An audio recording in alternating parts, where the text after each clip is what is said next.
You will hear a number of different recordings, and you will have to answer questions on what you hear. There will be time for you to read the instructions and questions, and you will have a chance to check your work. All the recordings will be played once only. The test is in 4 parts. At the end of the test, you will be given 10 minutes to transfer your answers to the answer sheet. Now turn to part 1.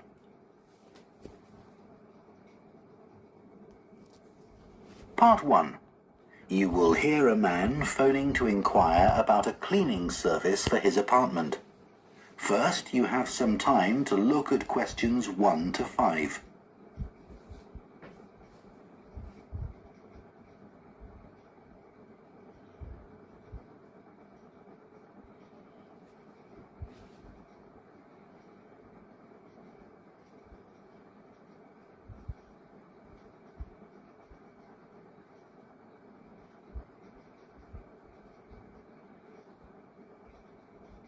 Now listen carefully and answer questions 1 to 5.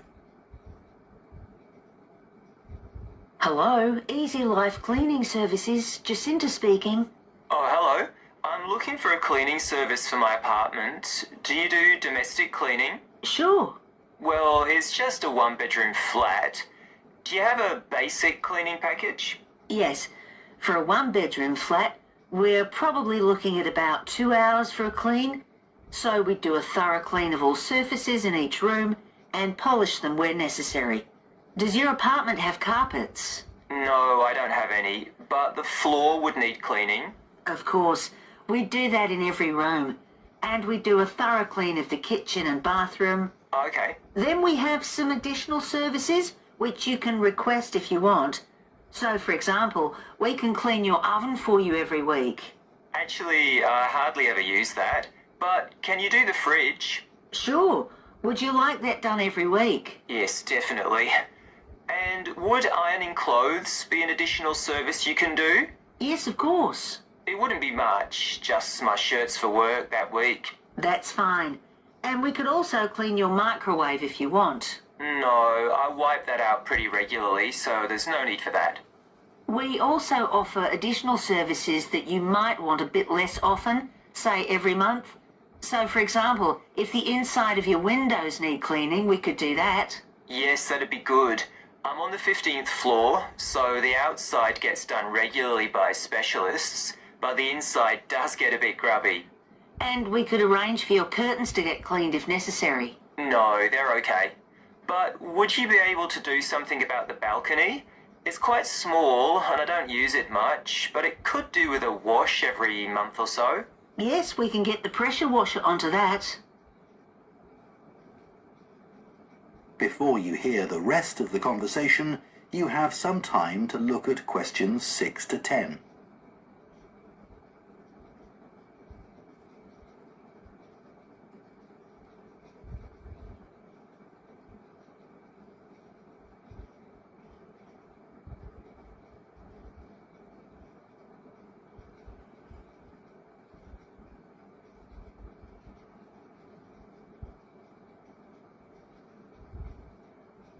Now listen and answer questions 6 to 10.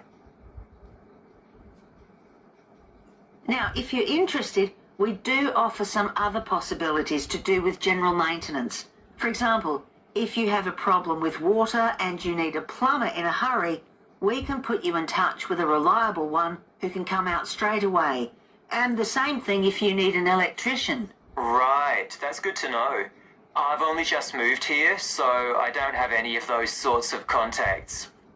And I don't know if this is of interest to you, but we also offer a special vacuum cleaning system which can improve the indoor air quality of your home by capturing up to 99% of all the dust in the air.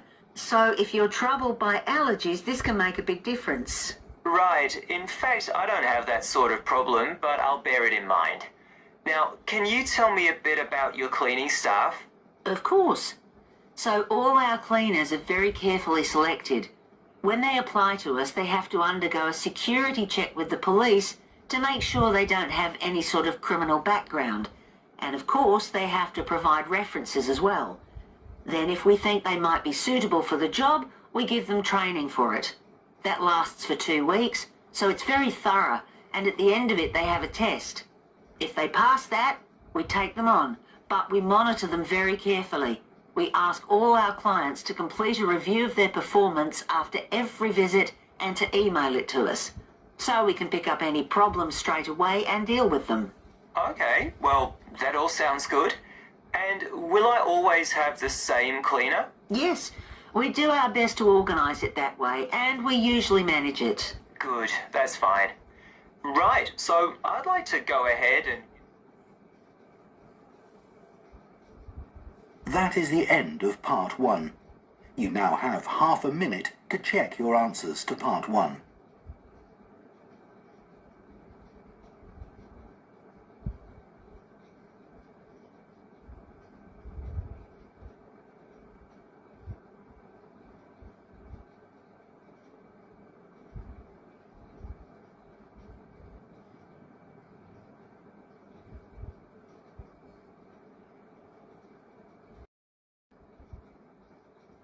Part 2. You will hear a training manager giving a talk to a group of senior staff from a hotel chain about the problem of high staff turnover. First, you have some time to look at questions 11 to 14.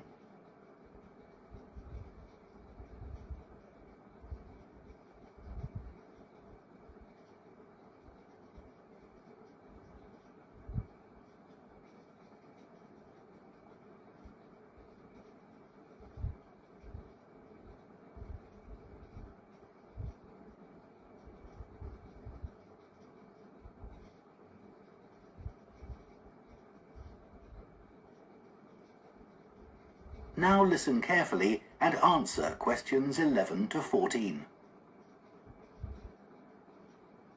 As many of you here today have worked in the hotel industry for some time, I'm sure you have experienced the problem of high staff turnover in your hotels. Every hotel relies on having loyal and experienced members of staff who make sure that everything runs smoothly. If staff are constantly changing, it can make life difficult for everyone. But why do staff leave frequently in many hotels? Of course, many hotel jobs, such as cleaning, are low-skilled and are not well paid. A lot of managers think it's this and the long hours that are the main causes of high staff turnover. But what they don't realize is that it's the lack of training in many hotel jobs which is a huge factor. So what kind of problems does a high turnover of staff cause? Well, having to recruit new staff all the time can be very time-consuming, and managers may have to cover some duties while waiting for new staff to arrive. This means they don't have time to think about less immediate problems, such as how to improve their service. When staff leave, it can also severely affect the colleagues they leave behind. It has a negative effect on remaining staff, who may start to feel that they too should be thinking about leaving. So what can be done to change this situation? Firstly, managers should stop making basic errors which leave their staff feeling upset and resentful. When organizing shifts, for example, make sure you never give certain staff preferential treatment. All staff should be given some choice about when they work, and everyone should have to work some evening and weekend shifts. If you treat staff fairly, they'll be more likely to step in and help when extra staff are needed. Keeping staff happy has other tangible benefits for the business. Take the Dunwich Hotel as an example. It had been experiencing a problem with staff complaints, and in order to deal with this, invested in staff training and improved staff conditions. Not only did the level of complaints fall, but they also noticed a significant increase in the amount each customer spent during their stay. They have now introduced a customer loyalty scheme, which is going really well. Before you hear the rest of the talk, you have some time to look at questions 15 to 20.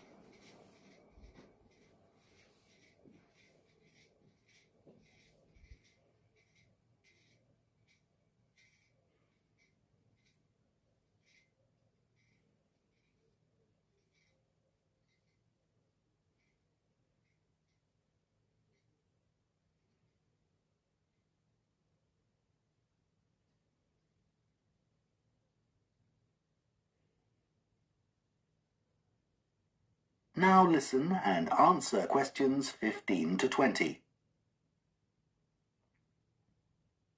Now, I'd like to look at some ways you can reduce staff turnover in your hotels. And I'll do this by giving some examples of hotels where I've done some training recently. The Sun Club received feedback which showed that staff thought managers didn't value their opinions.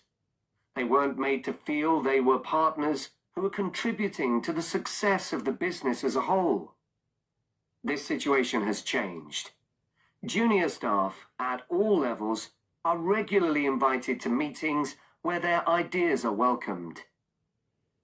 A year ago, the Portland recognized the need to invest in staff retention. Their first step was to introduce a scheme for recognizing talent amongst their employees. The hope is that organizing training for individuals with management potential will encourage them to stay with the business.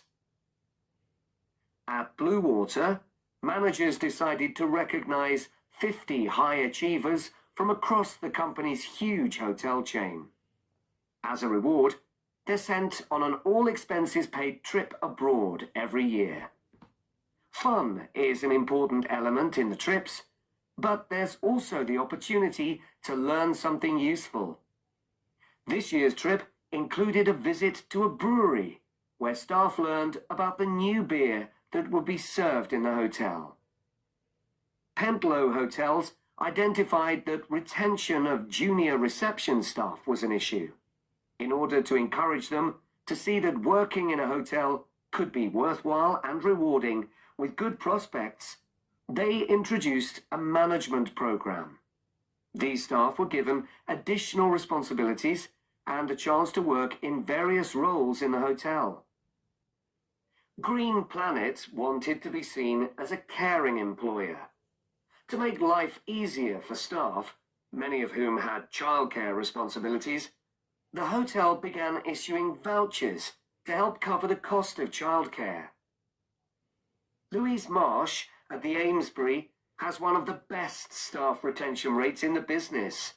Since she joined the company, she's made a huge effort to achieve this by creating a cooperative and supportive environment.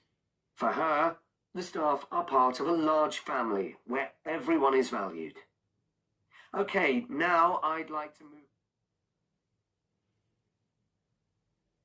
That is the end of part 2.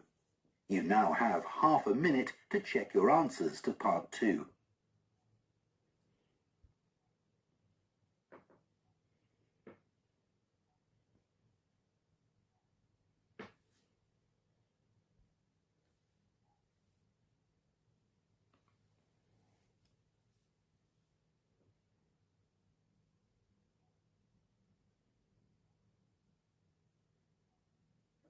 Part 3. You will hear two students called Jean and Thomas discussing their sports science course. First, you have some time to look at questions 21 to 24.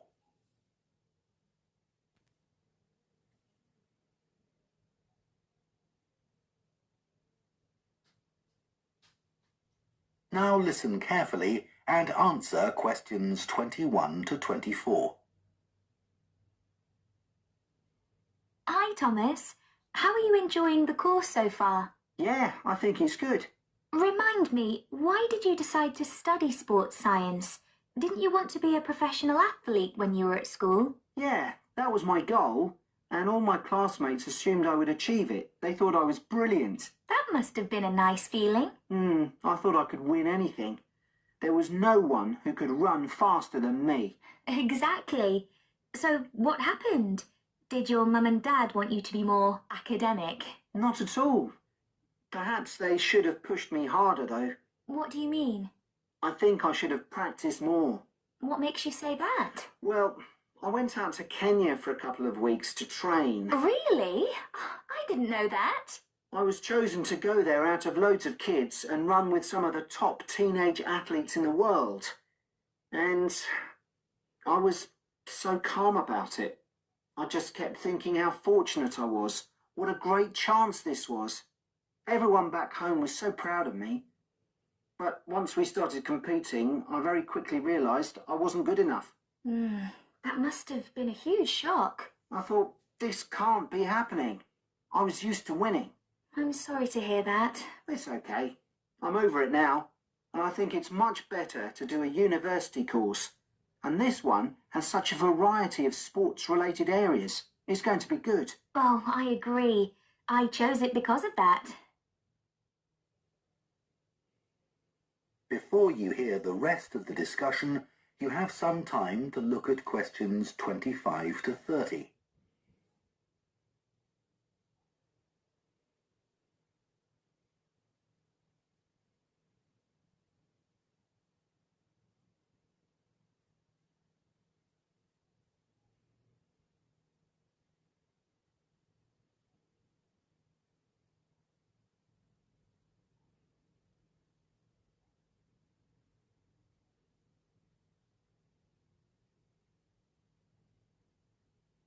Now listen and answer questions 25 to 30.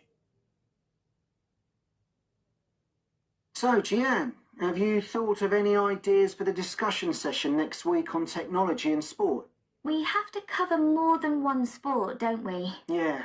You know, we always think technology is about the future, but we could gather some ideas about past developments in sport. Look at early types of equipment, perhaps. I remember reading something about table tennis bats once, how they ended up being covered with pimpled rubber. 'Cause they were just wooden at first, I'd imagine. Yeah. In about the 1920s, a factory was making rolls of the rubber in bulk for something like horse harnesses. Really? Yeah, and someone realised that it would make a perfect covering for the wooden bats. So, what about cricket? That's had a few innovative changes. Maybe the pads they wear on their legs? I don't think they've changed much, but I'm just looking on the internet. And it says that when the first cricket helmet came in 1978, the Australian batsman who first wore it was booed and jeered by people watching because it was so ugly. Oh, wow. Players have to protect themselves from getting hurt. I mean, everyone wears one now. Unlike the cycle helmet. Well, unless you're a professional. But you're right, many ordinary bikers don't wear a helmet. Hey, look at these pictures of original helmet designs. This one looks like an upside-down bowl. Yet the woman's laughing. She's so proud to be wearing it. It says serious cyclists ended up with wet hair from all the hard exercise. I guess that's why they have large air vents in them now, so that the skin can breathe more easily. Okay, so we've done helmets. What about golf balls? Or better still, golf clubs. They've changed a lot. Yeah. I remember my great-grandfather telling me that because a club was made entirely of wood, it would easily break and players had to get another. There's no wood at all in them now, is there? No, they're much more powerful. The same must be true of hockey sticks. I don't think so, because players still use wooden sticks today. What it does say here, though, is that when the game started, you had to produce a stick yourself. I guess they just weren't being manufactured. So, one more perhaps? What about football? Well, I know the first balls were made of animal skin. Yeah, they covered them with pieces of leather that were stitched together. But the balls let in water when it rained. Oh, that would have made them much heavier. That's right. You can imagine the damage to players' necks when the ball was headed. Oh, how painful that must have been. Yeah. Well, I think we can put together some useful ideas and... That is the end of part 3. You now have half a minute to check your answers to part 3.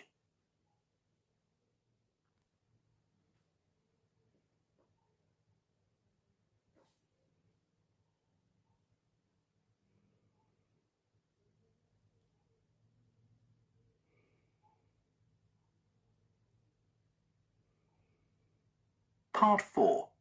You will hear a presentation by a food science student about the production of maple syrup.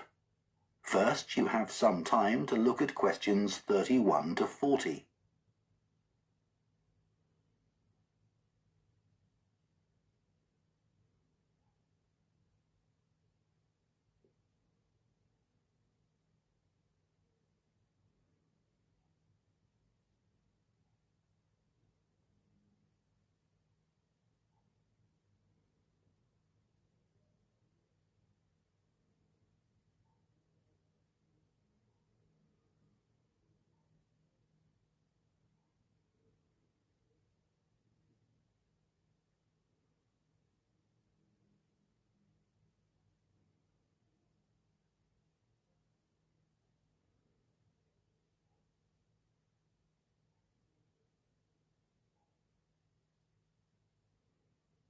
Now listen carefully and answer questions 31 to 40.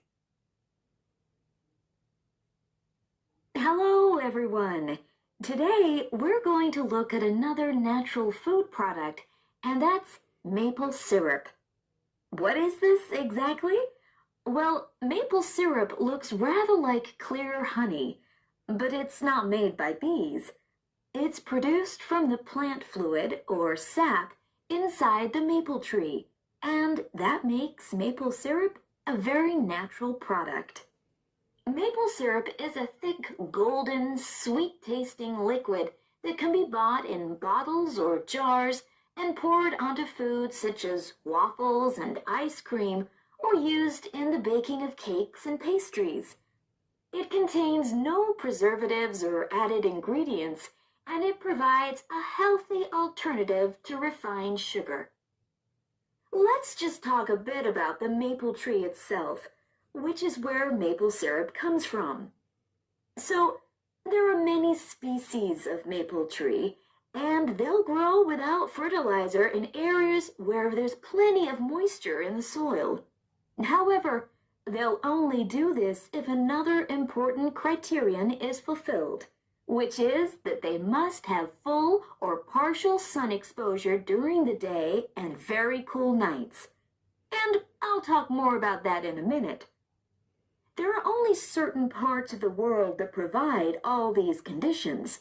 One is Canada, and by that I mean all parts of Canada, and the other is the northeastern states of North America. In these areas, the climate suits the trees perfectly. In fact, Canada produces over 2/3 of the world's maple syrup, which is why the 5-pointed maple leaf is a Canadian symbol and has featured on the flag since 1964. So, how did maple syrup production begin? Well, long before Europeans settled in these parts of the world, the indigenous communities had started producing maple sugar. They bored holes in the trunks of maple trees and used containers made of tree bark to collect the liquid sap as it poured out. As they were unable to keep the liquid for any length of time, they didn't have storage facilities in those days. They boiled the liquid by placing pieces of rock that had become scorching hot from the sun into the sap. They did this until it turned into sugar, and they were then able to use this to sweeten their food and drinks. Since that time, improvements have been made to the process, but it has changed very little overall.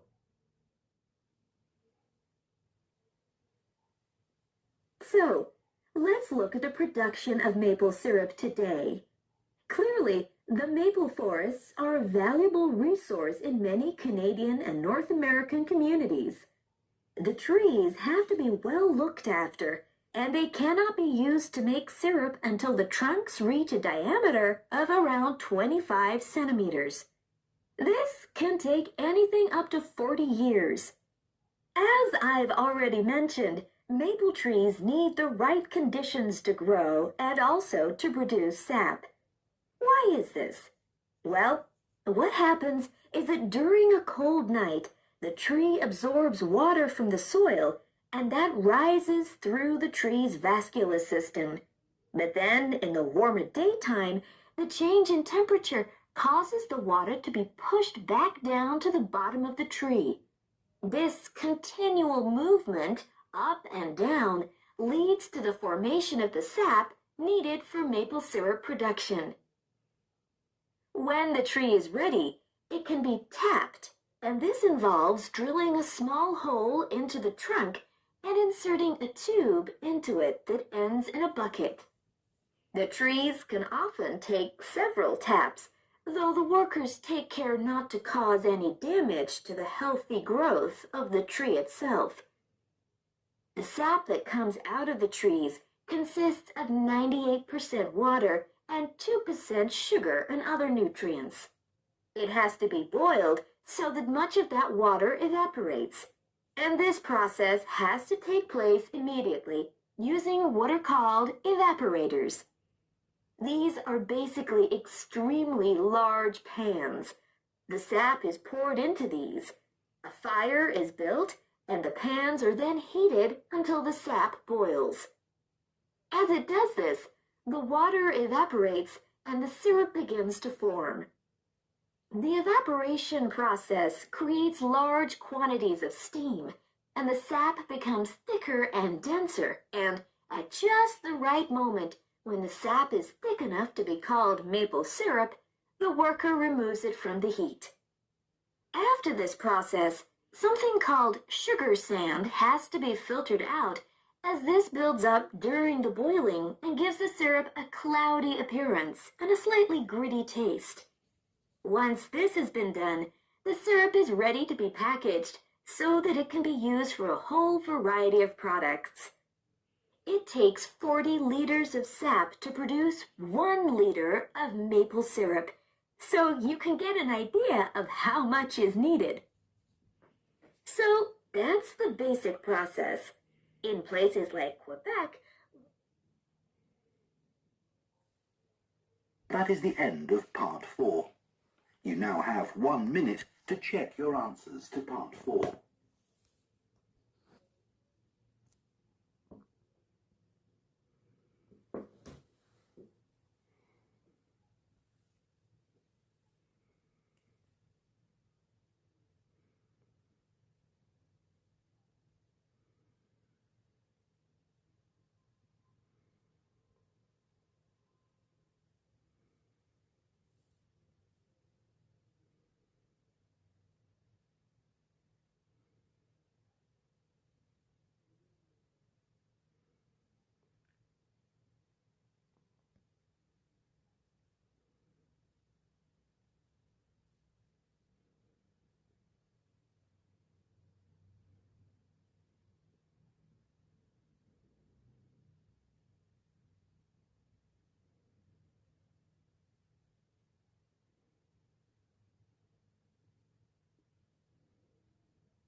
That is the end of the listening test.